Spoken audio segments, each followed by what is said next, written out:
Good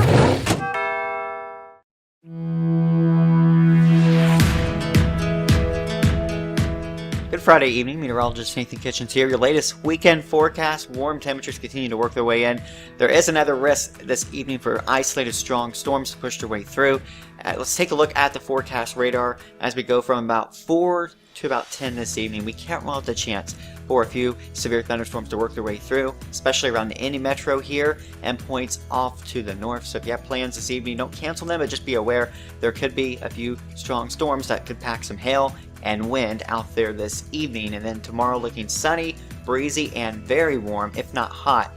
And then Sunday, we're going to see windy conditions. We're going to see the chance for scattered storms to push their way through.